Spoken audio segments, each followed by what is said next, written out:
আমাদের transmission system আলোচনার পরবর্তী প্রশ্ন হলো অ্যানালগ ও ডিজিটাল সিগন্যালের মধ্যে পার্থক্য কী।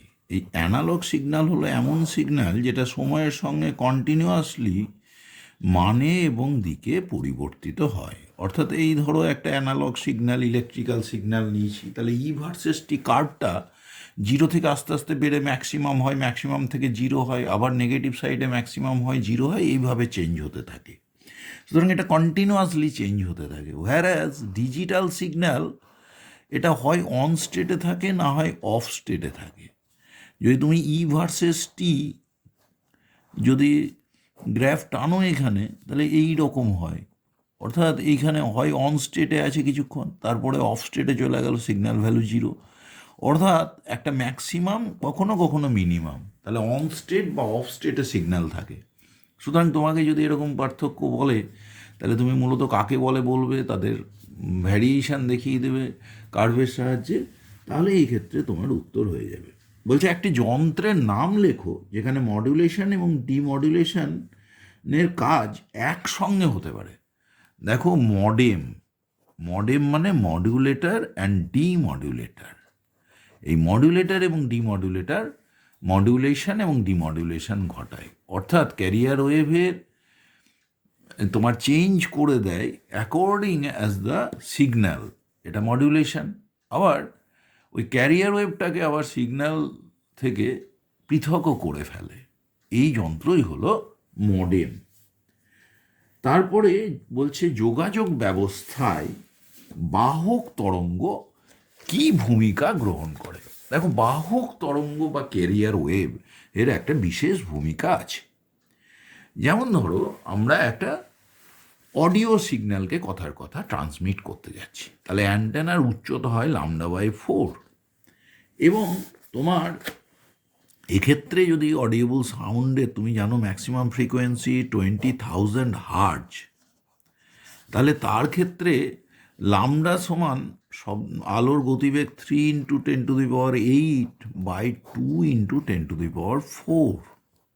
তাহলে দেখো কত হলো, 15 × 10⁻³ এত মিটার, λ/4।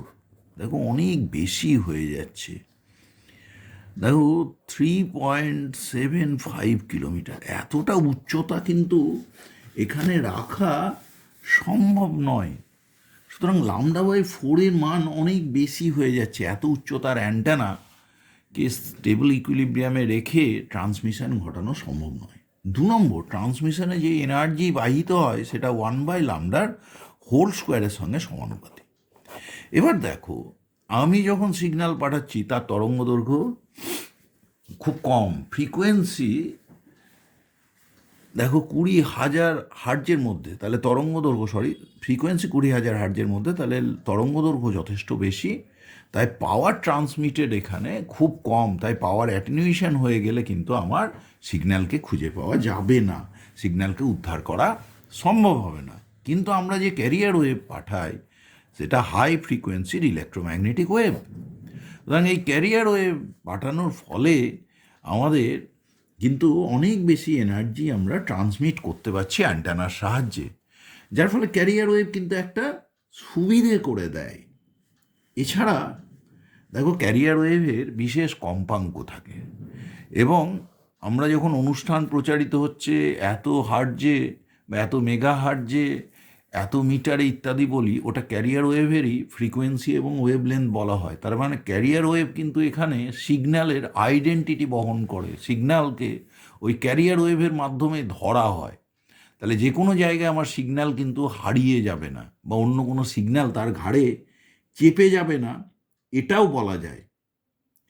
এবার দেখো, আমাদের এই ক্যারিয়ার ওয়েভ তাহলে যদি না থাকতো, তাহলে বিকিরণ ক্ষমতা খুব কম এনার্জি যেত, আমার সিগন্যাল হারিয়ে যেতে পারত। অ্যান্টেনার দৈর্ঘ্য এত বেশি দরকার, সেটাও আমাদের পক্ষে প্রোভাইড করা কিন্তু সম্ভব নয়।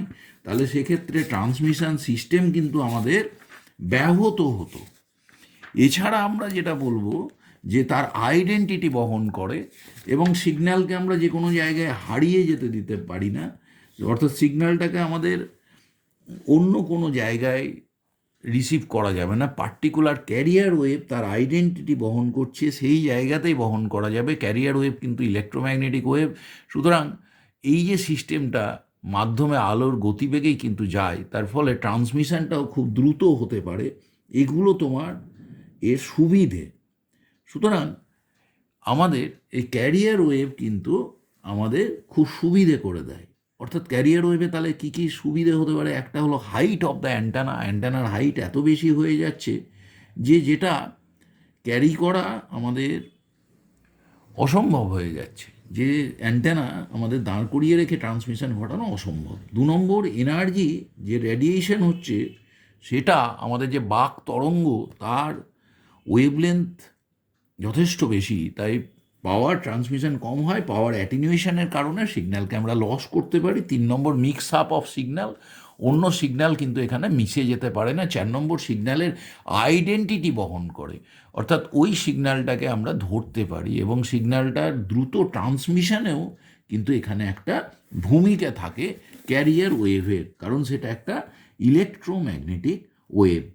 তাহলে এই মডিউলেশনের মাধ্যমে কিন্তু আমরা এই ক্যারিয়ার ওয়েভের প্রয়োজনীয় চেঞ্জ করে আমাদের সিগন্যালের ঘাড়ে চাপিয়ে দিয়ে পাঠিয়ে দিই। এখন আমরা বুঝতে পারলাম নিশ্চয়ই যে ক্যারিয়ার ওয়েভের ব্যবহার করার ফলে সিগন্যাল ট্রান্সমিশনে কী সুবিধে পেতে পারি।